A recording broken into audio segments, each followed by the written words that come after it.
Hey there, Whovians. This is an episode of Trek Tonight. We are doing a holiday mini-series special devoted to our dear friends across the pond who produce Doctor Who. And I like to think of this as connected to Star Trek to a certain level because when Star Trek first came out, for some reason, Doctor Who went into a regeneration. I don't know which doctor it was. It was one of the early ones. And then the BBC replaced it with Star Trek. And poor Doctor Who fans didn't get to see Doctor Who for like 3 years because they all had to watch Star Trek.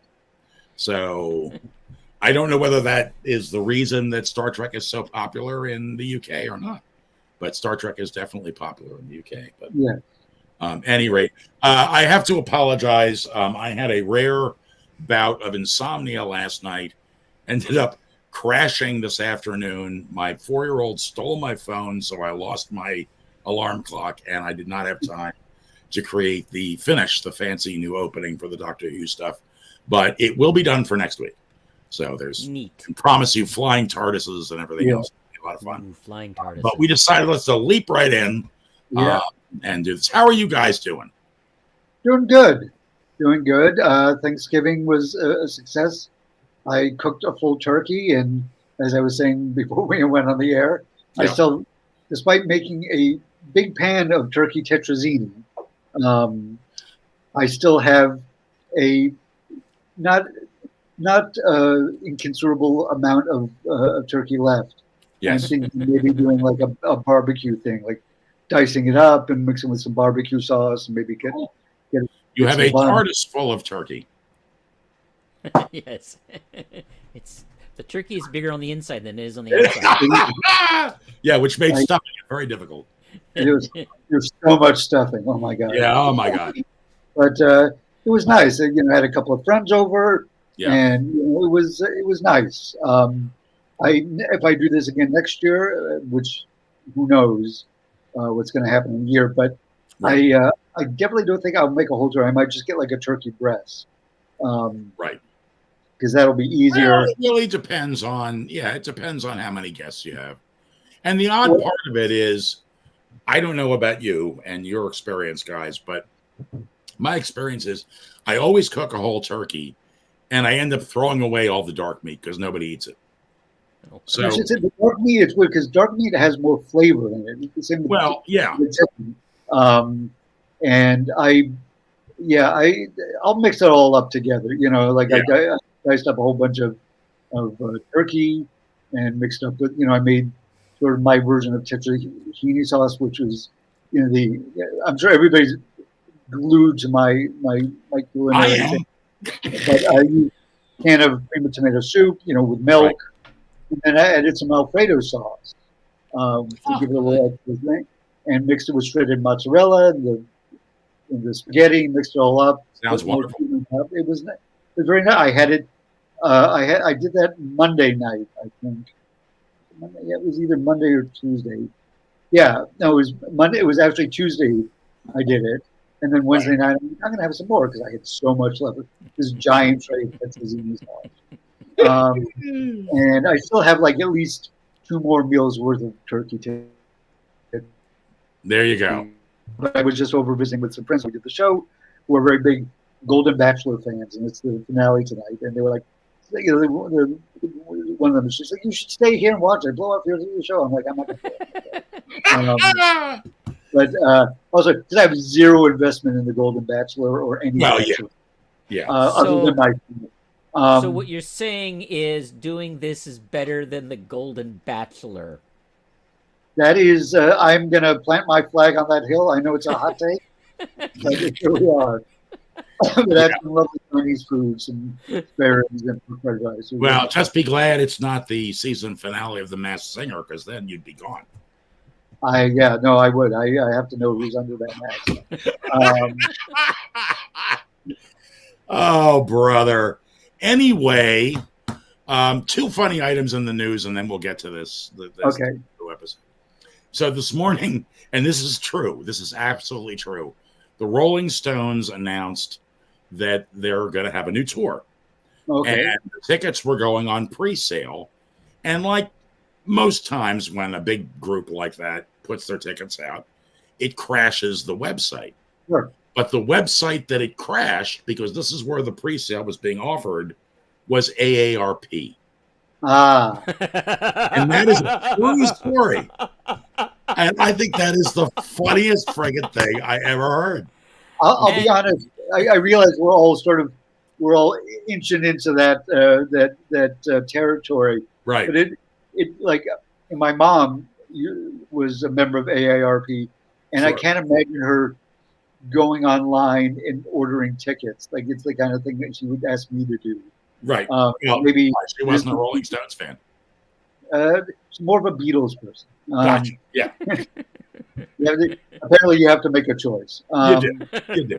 So, but yeah, it's kind of amusing. Although when you start thinking about it, that at a certain point, console video games will be the realm of retirees.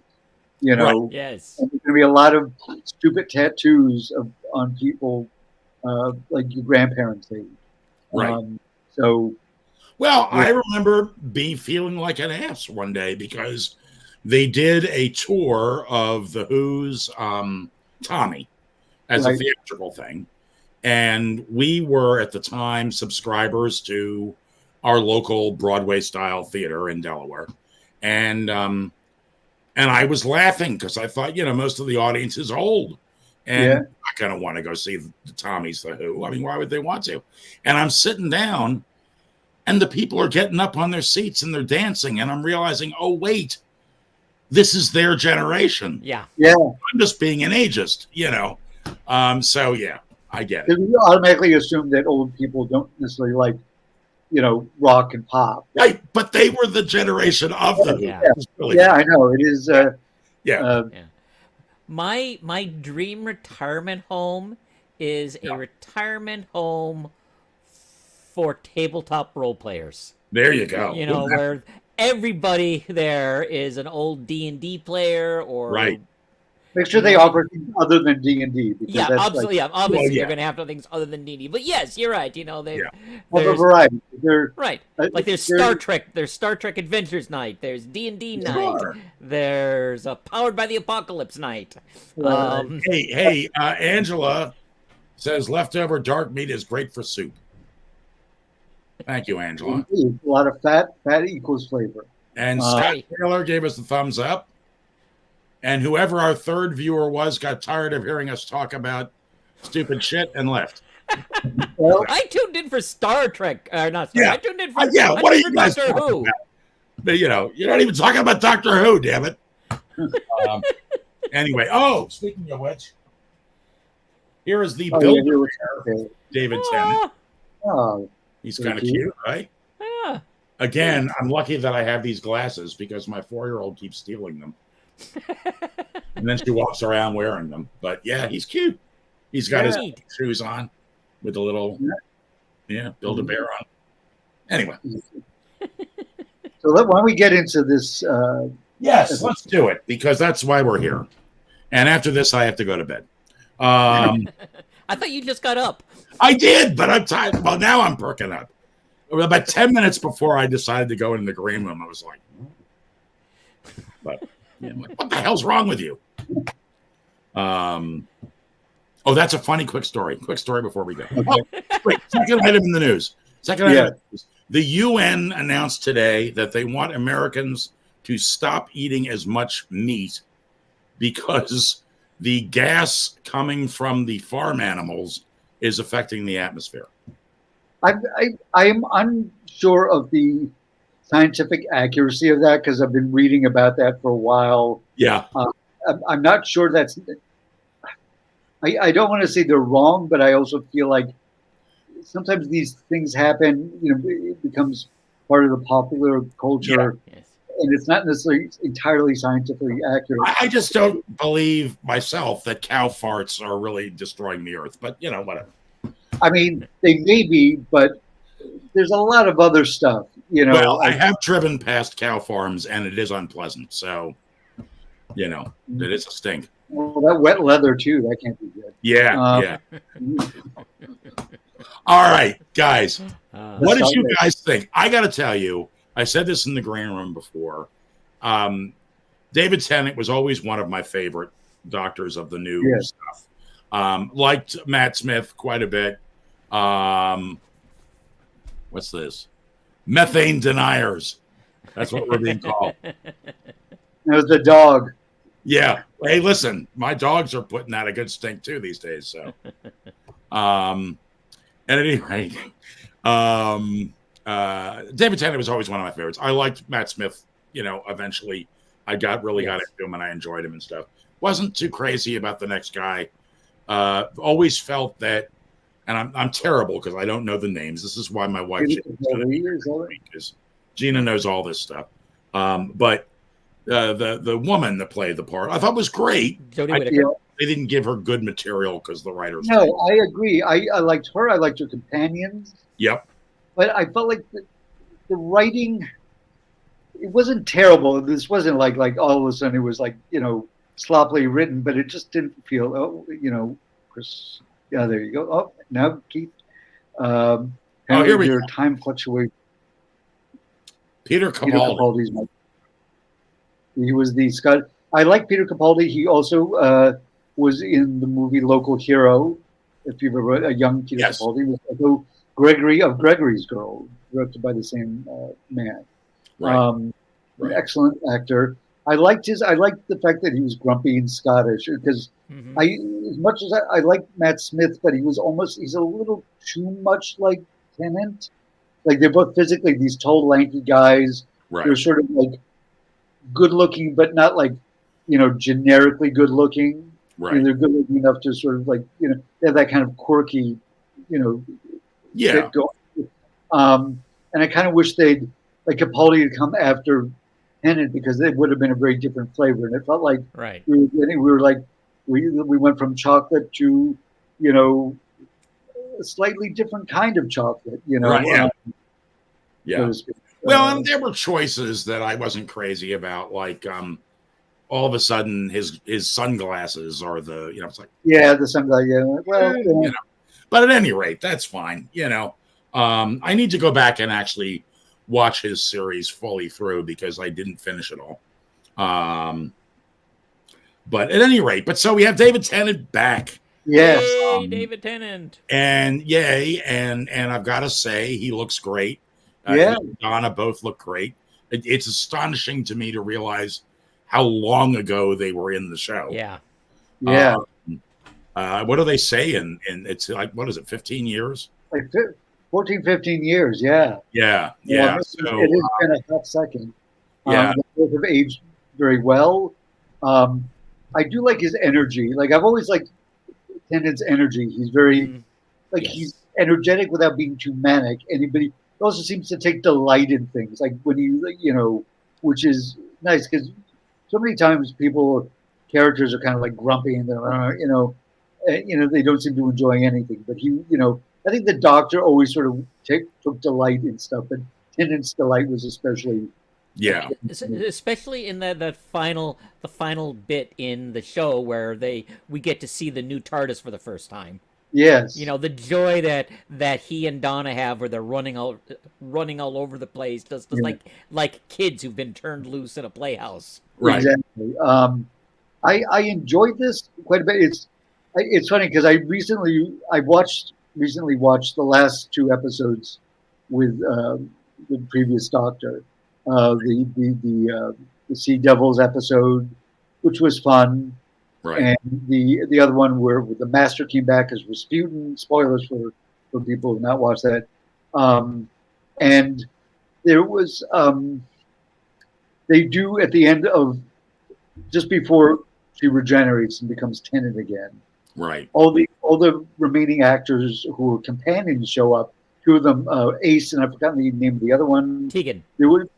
Tegan, and I've really not seen any of those episodes because they didn't really come over to America. Right. So I wasn't really as familiar with them. Right. I was aware, but not familiar. But like people, they brought all this for the remaining companions, or a lot of the remaining. That they had sort of like a support group where they could tell stories.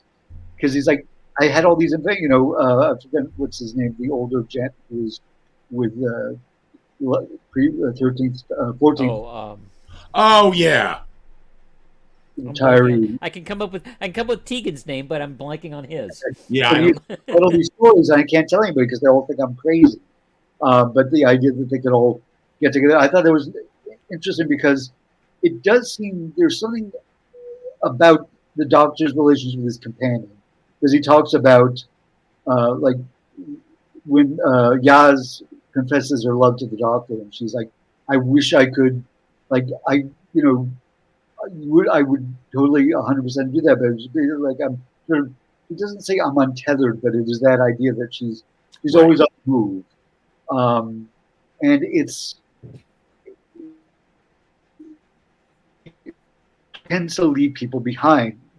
Not necessarily out of any like cruelty, but sometimes it's circumstances. Sometimes they're like sometimes they come to like maybe not a great end, or but there's that.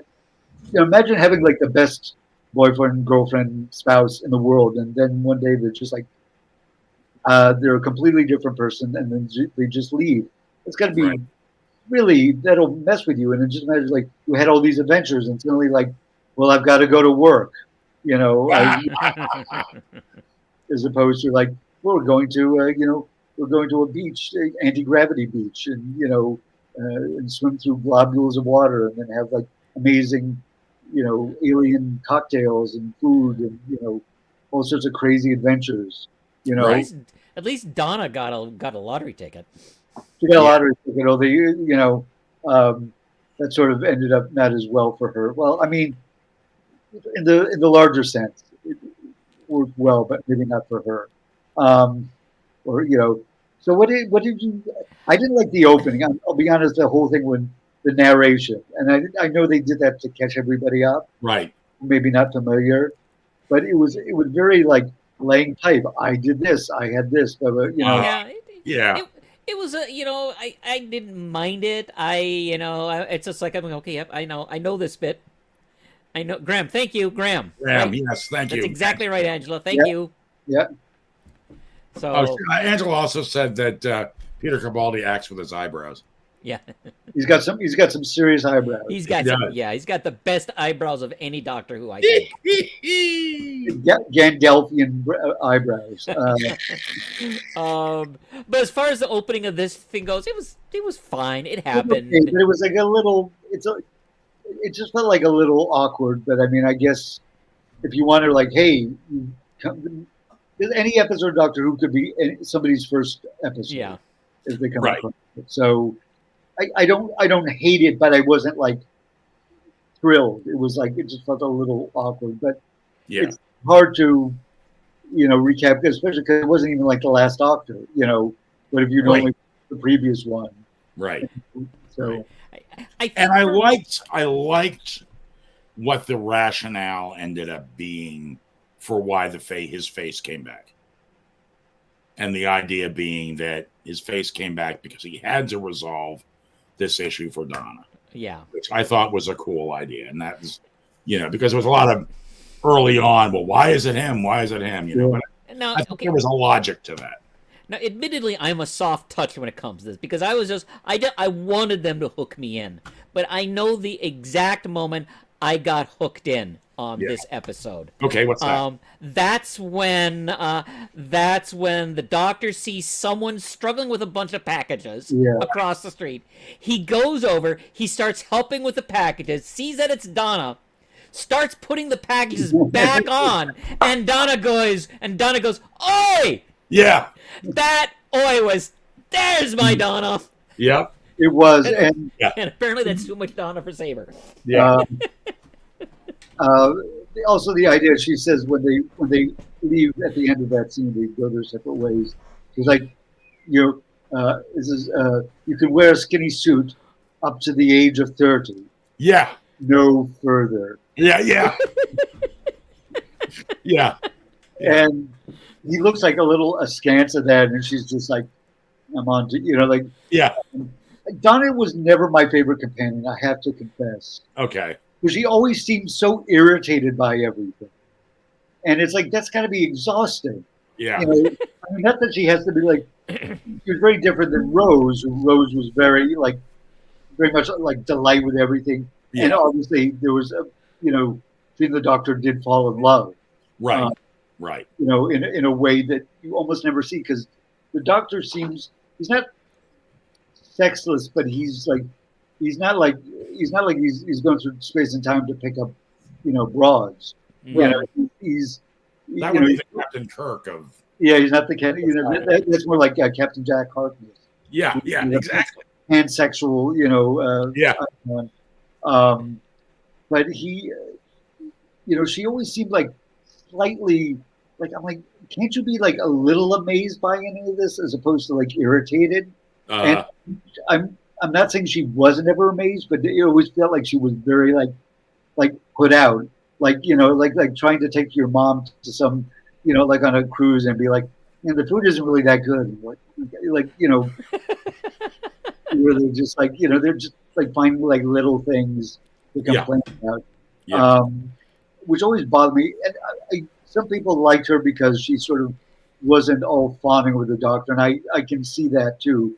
But it just was like she, I mean, although by the end she seemed more like she seemed to be very genuinely excited about seeing the Doctor again, and maybe. Well, and I think that he refers to him. He refers to Donna. Yeah. As like his best friend, and I think that was probably more the dynamic because she did challenge him and stuff, and I think that they were probably closer to equals personality wise than a lot of the companions. But and then of course he becomes the Donna Doctor, which is a whole other story. But and when we had Donna, we had just got done having Rose, who was essentially a love interest. Right. We had God, I knew her name a minute ago, and I just blanked on it. Say again. Martha Jones. No, not Amy Pond. Amy Pond is after. Martha Jones. Martha Jones. Thank you, Martha. Martha, yeah. We had who had an unrequited love for the Doctor. Yeah. Right? So we had just had two companions for which there had been sexual tension. Yeah. And so Donna was a bit of a let's back away from that for at least one. Yeah. Yeah. No, I not that I wanted her to be like romantically interested in the Doctor. But like I said, she always just seemed kind of irritated. And I'm like, take it, smell the roses. I can see that. I just love that oi. That oi. That oi got me. Yeah, she starts the whole adventure with the Doctor off being yanked out of her wedding. So yeah, that might set the tone for her character. Set the tone, yeah, exactly. I gotta say, one of the things that I loved about her story arc, though, was her father, grandfather. Wolf. Yeah, I loved. Which I was sorry the actor passed away because he was one of my favorites from that storyline, and the relationship between him and the Doctor was always really fun.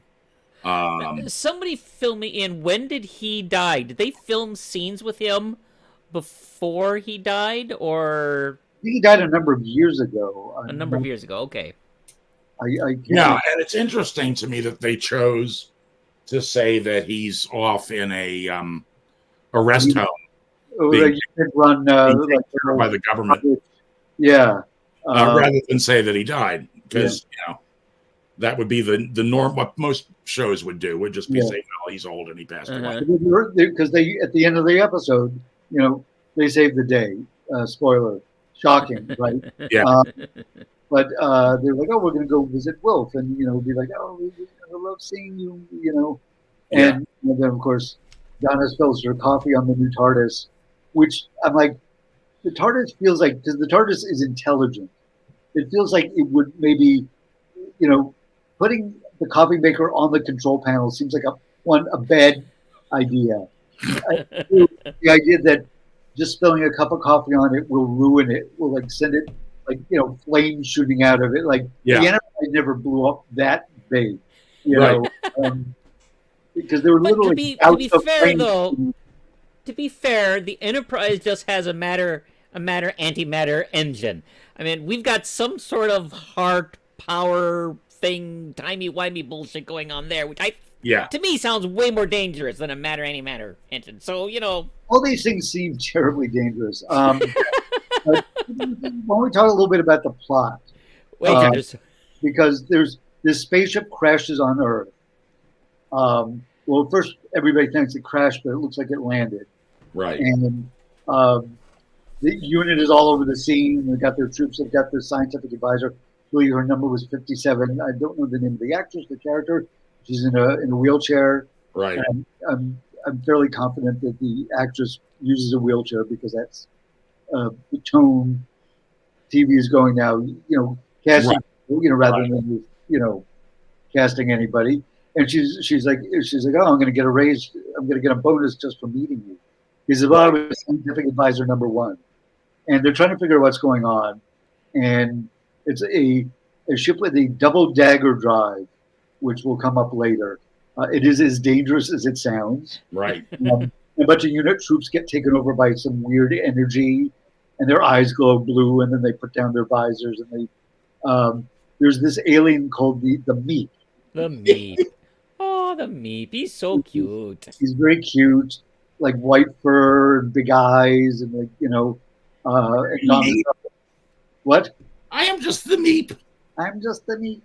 And Donna's daughter, who makes toys, like in her great grandfather's old shed, hides them there, sort of ET style. But then Donna's like pokes the eye and it cries out, and and the mother's like trying to keep any mention of like anything outer space and stuff like that away from her, because she's like, to remind anybody who had forgotten, like if Donna ever remembers the Doctor or any of that stuff, she'll die. Right. And but Donna's there like, I'm having these dreams, and I did feel like there's like I have a wife, and I have a husband, and a beautiful daughter, and a good home. So why am I not? I feel like I'm missing something, and I don't know what it is. Right. Mom's real worried about that. But the Meep shows up and comes out, and then the Doctor shows up, and her mom just slaps David Tennant, over the face. And they're trying to escape with the Meep, and there's unit soldiers running around, and then these aliens who have like bug heads. This was in the best tradition of old BBC sort of. Oh yes. Sort of special effects costuming.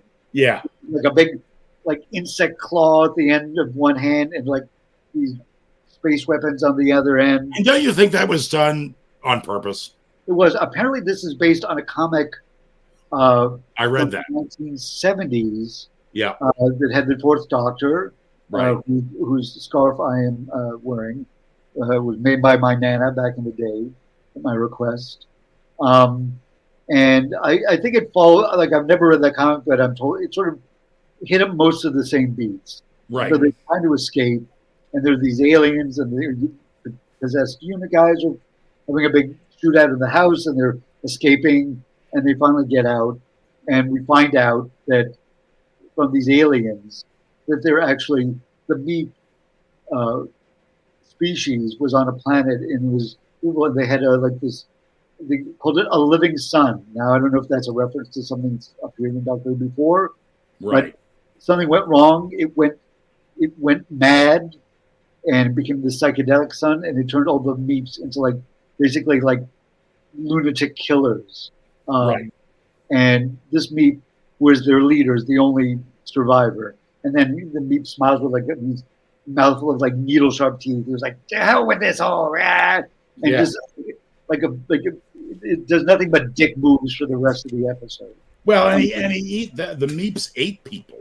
Yeah, he's like, who shall we eat fast? Yeah. So, although it does feel like you could probably. I mean, I guess the Meep has mind control powers, or I don't know if it was tied to the ship. It was never really explained. Because they've got a whole bunch of unit people and other people repairing the ship. Right. And it's. Yeah, so it turns out the big scary guys are actually the good guys. The good guys, and the Meep is actually the bad guy. Yes. Yeah, which is great.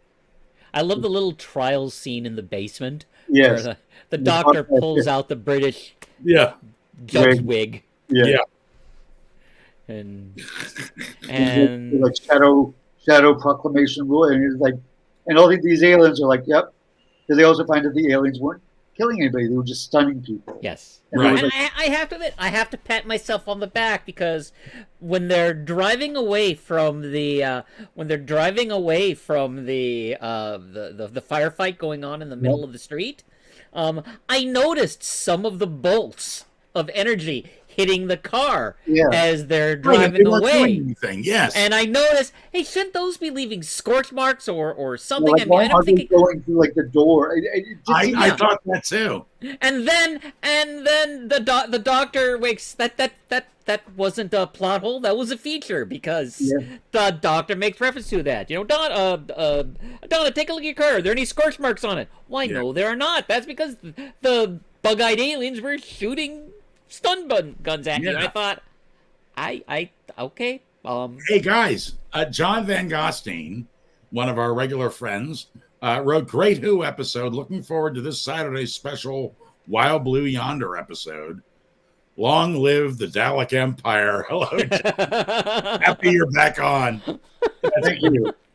That's marvelous. I had no idea, John, you were a Whovian. That's fantastic. Yeah, I'm looking forward to this too. It was interesting. I enjoyed this episode, and it had a lot of that sort of Doctor Who nonsense. Because the double dagger drive basically like vaporizes like 5 square miles of territory to power it. Right.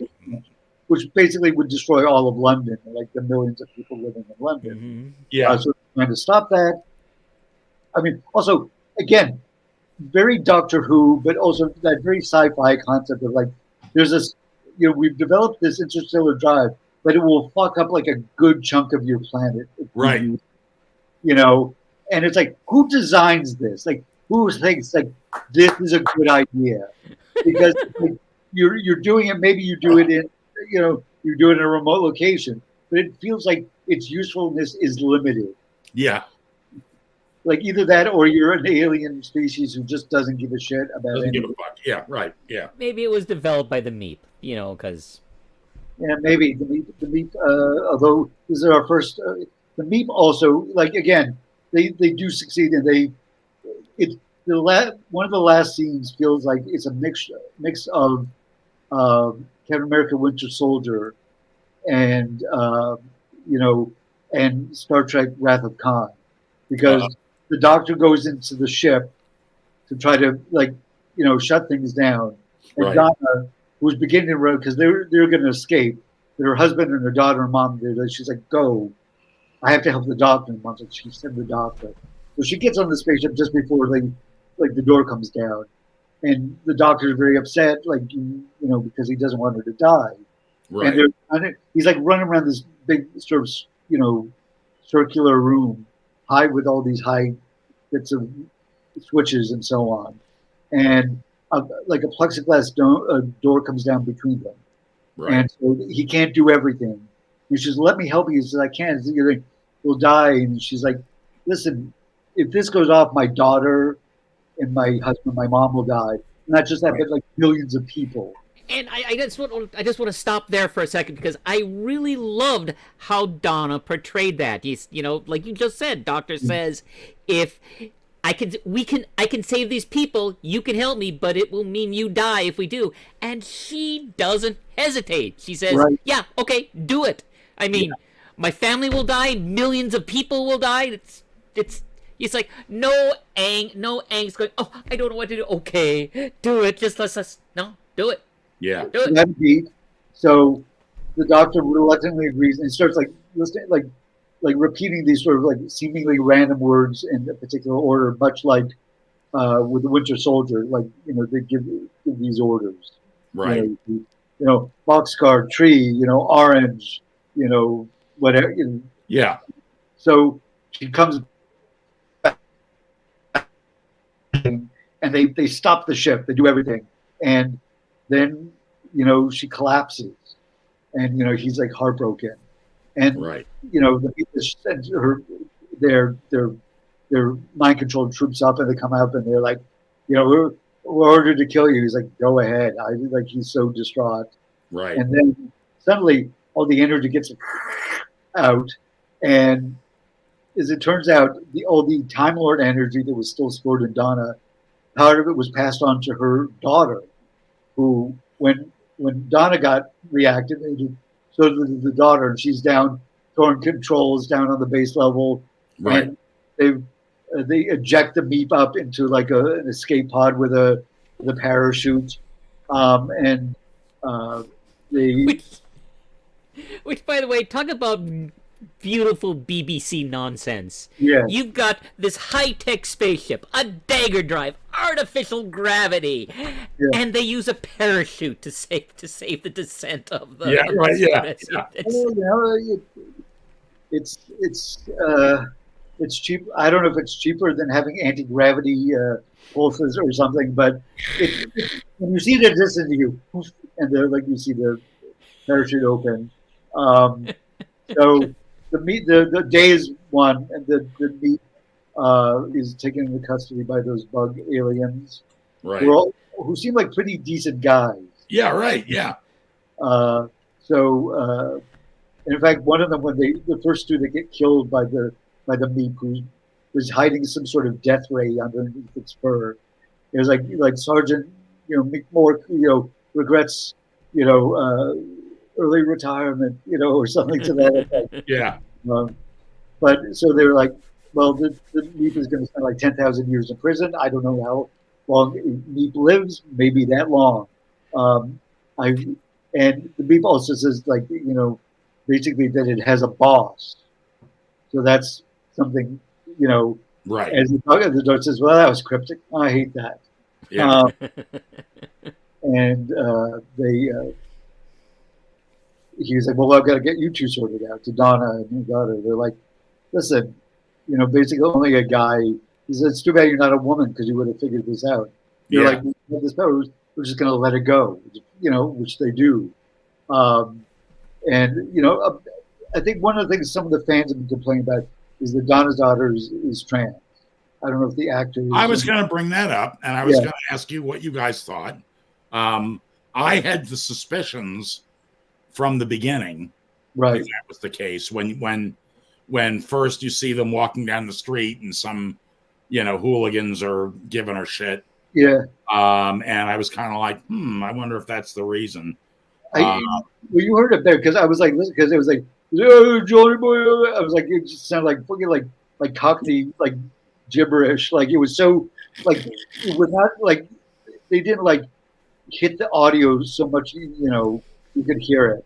Right. So I was like, oh, it's just some fucking jerks.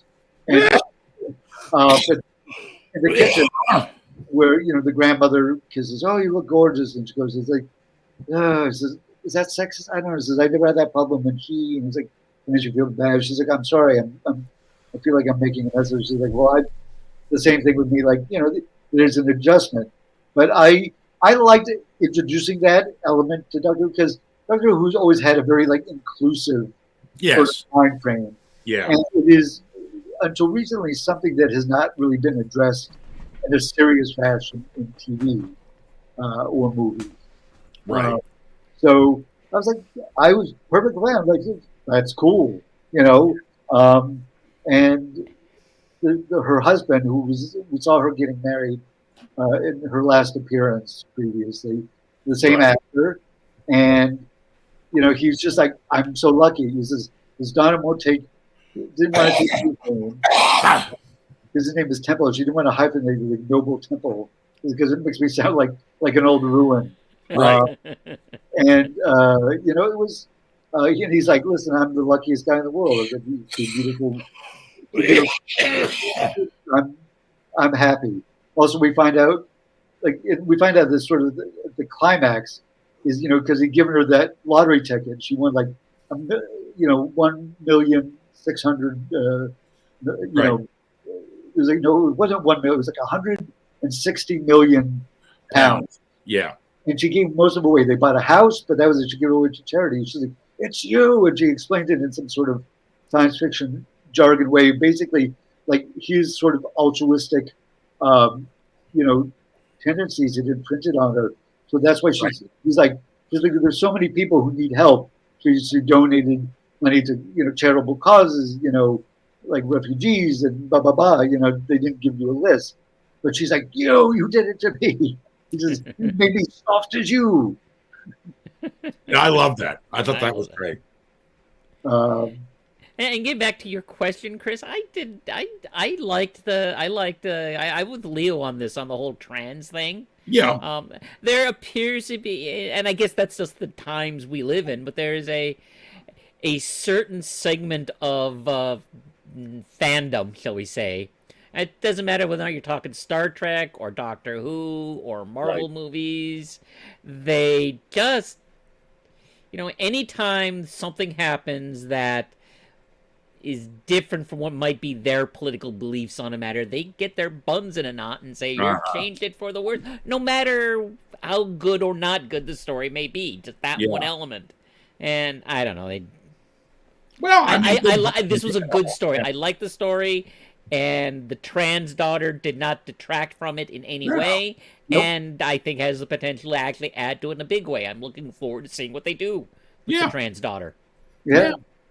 I'm curious what the next episode. There's been no spoilers, no details have been left in. The only time we know is that the wild blue yonder. So I don't know if it's going to be like a sky-based episode. I don't know. I have no idea. Wild blue yonder could also be space. And I hope I don't find out anymore because I don't want to just the title. Because unfortunately I had heard about the graphic novel, and while I hadn't read the graphic novel, I had heard enough on the internet and even though I was trying to avoid it, that the Meep was probably the actual real bad guy. Oh. So that was not a surprise to me, and I wish it had been. Right. Right. I mean, when it happened, I was like, yeah, that makes sense. Yeah. But I wasn't like, sometimes this stuff will happen. Like, I love being sort of caught off guard on a TV show. Mm-hmm. Right. When something like just crazy happens, and you're like literally like, what? Yeah. I've said that in a room by myself. Yeah. On TV when something has happened, like what? And you just go.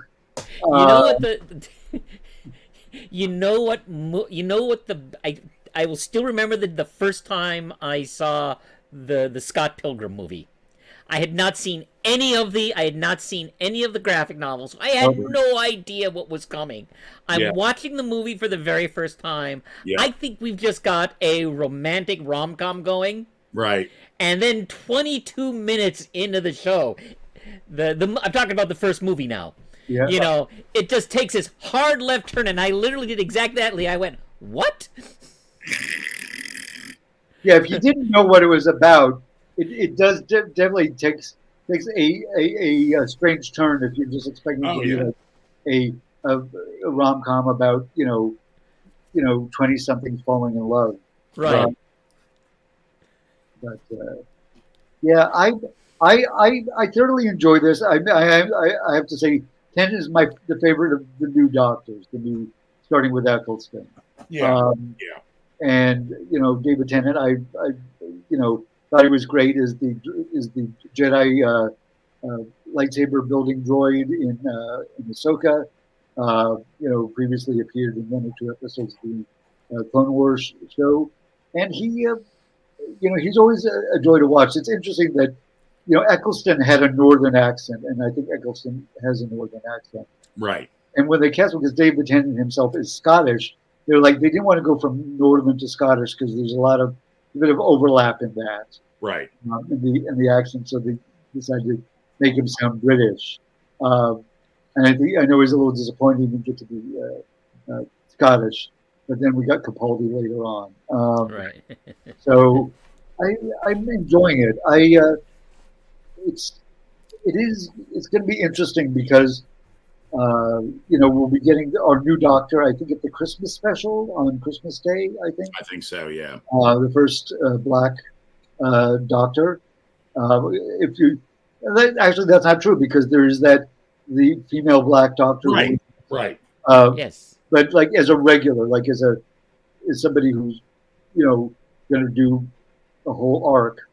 And it is, I'm a, I'm a big fan of Doctor Who. Like I said, this is the scarf. Uh, when Chris and I were in high school, he was dating this girl, and for a Sweet 16 party, it was like sci-fi thing. So I dressed like Doctor Who. Right. Nobody knew who that was. Yeah. It is funny, but I feel like Tom Baker for Americans is sort of like when you see like a Doctor Who thing, like even in The Simpsons, it was when they thought a comet was going to hit Springfield, and they were like in the war room, which is of Dr. Changelove. They're bringing the scientific experts, and there's like a bunch of guys troop in, and one of whom is the Fourth Doctor, the scarf and the coat and everything. So, well, I am Doctor Who because of you. Yeah. Yeah. I mean, they used to show it. It's funny because when right? Yeah, it was on PBS. It was on. It wasn't. Well, they might have been on PBS. It used to be on Channel 9 in New York, a local. Oh, okay. All right. And old Doctor Who's were a half hour long, and it would take like 3 to 4 episodes to tell a story.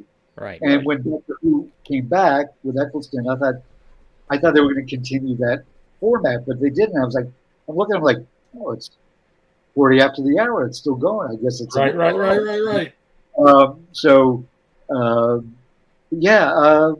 I'm excited. We're coming back to Doctor Who.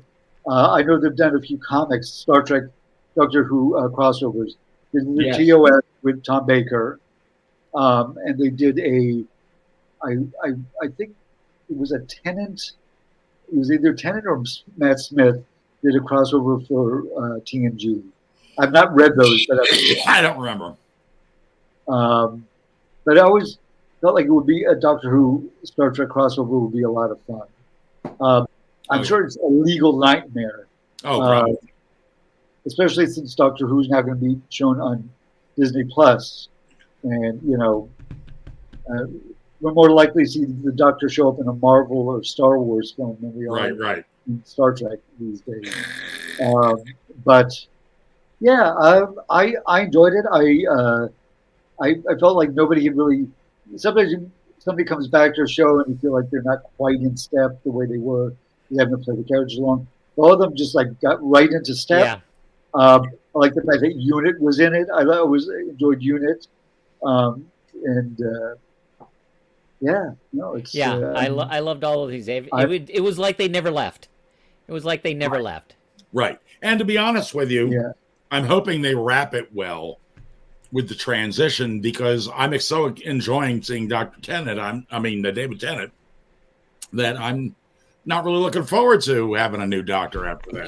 I'm just happy that we're getting some, because it's like the mere fact we are getting any Tennant and Donna, I think is amazing, and I'm planning on cherish every single moment that we get of it. And I know this is a treat, and you can't have that you can't have treats all the time.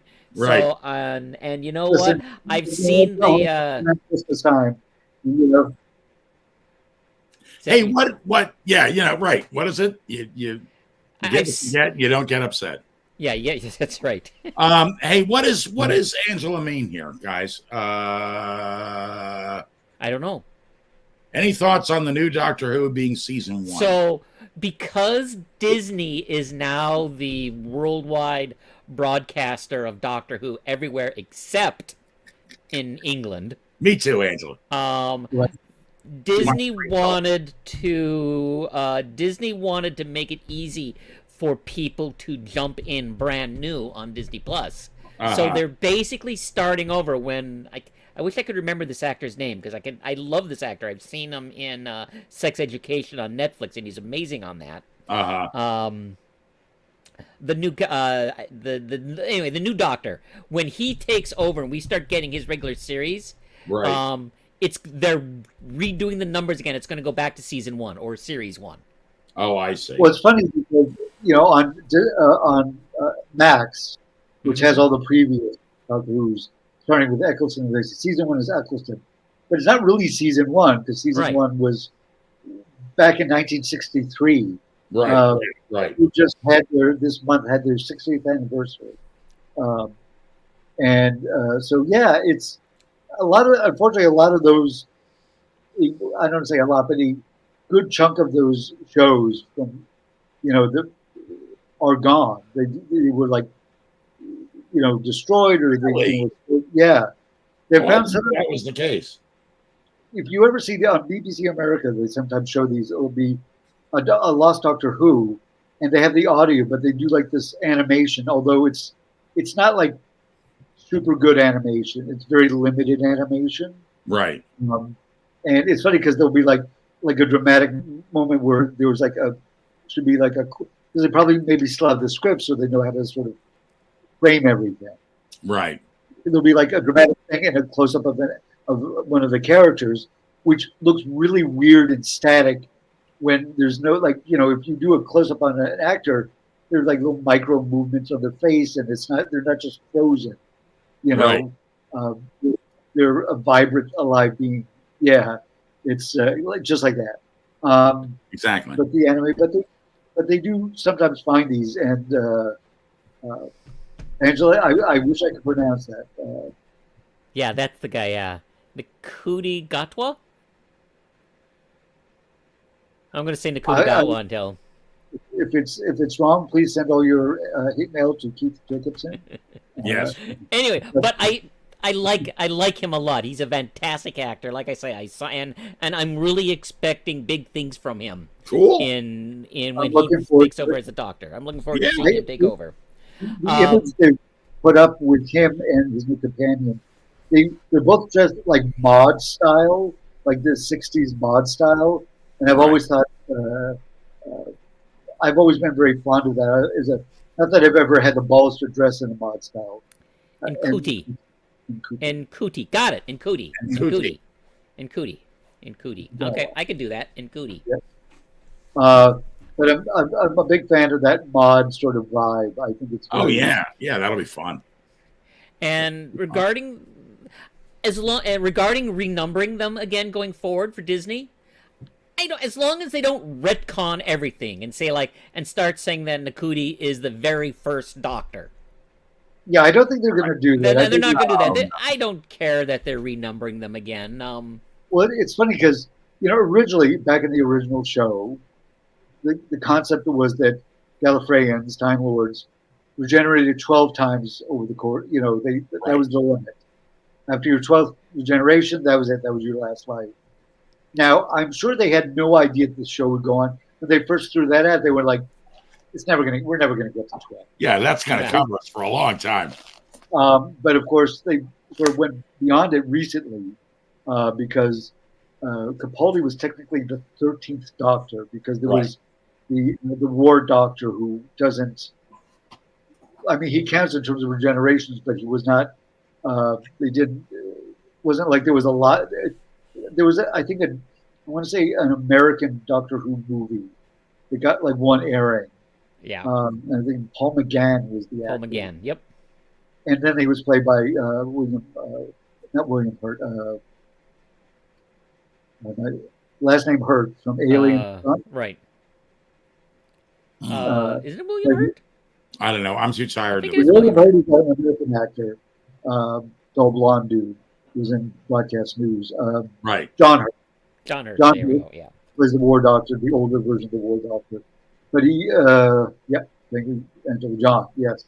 So they've gone beyond, and of course with Smith, they had that last episode where he stayed on that planet to sort of keep everything at bay. End of the universe as as these things go, and he regenerated. We find out during Jodie Whittaker's series that the Doctor is actually from another. Why they can regenerate, and although the Doctor is unique and has had multiple regenerations over the years. Gotcha. Yeah. So. Cool. Yeah, Well, gents, it's getting to be that time. And we're losing Leo for some reason. Oh, I'm not sure why. So I will wait for Leo to pop back in. we like Leo. But yes. Now, next week, Mr. Jacobson will not be here. I'll be traveling to visit a friend of mine. Yes, traveling. But my wife, Gina, who is a huge Whovian, will be filling in for Keith. And will probably be here for the last 2 episodes of this series. So that should be fun. And there's Leo. Leo's back. Yay. We missed you, Leo. For a minute. But I was just talking about how Keith will be here the next 2, but that Gina will be. Right. Hopefully. And we will see what the doctor's up to next. Should be very exciting. I'm looking forward to it. I am too. I'll be gone next week, but I should be back the following week. Cool. Sounds good. Sounds good. All right, gents. I don't have any ending credits to roll us out of here, so I'm just going to say goodnight. But thanks, everybody, for watching. Thanks a lot, everybody. Live long and prosper in your timey-wimey way. And Geronimo! Yep. And let's see. We got who gave us another thumbs up? Oh, Angela. Thank you, Angela, for giving us a thumbs up. And thank you for being here to give us the information that we don't have at our fingertips for some reason. So we're too lazy to have written that. Yeah, exactly. Any last thoughts, Leo, before we go? You know, I will never get tired. I can't imagine ever getting tired of more Doctor Who. So I'm delighted that it's back. Yeah, me too. It's been a hot minute since we've had any new Who. Yeah. So bring it on. Bring it on. It sounds good. I loved it. All right, guys. So long. See you next week. We'll be back with a little fancier show next week, hopefully. Good night, everybody. And have Geronimo. Good night. Good night. Waving till we go off air. Goodbye. Wait, I'm not. Wait, no, that still says we're live. It still says we're live. We're still live. Okay, we're still live. We're still live. Yeah, a little thing up in the top there says we're still live. So this reminds me of that. This reminds me of my mother had and I'm going to tell this story till we go off the air. And there's no guarantee we're going to get. We're still live. We're still on the air there, Chris. I know we are.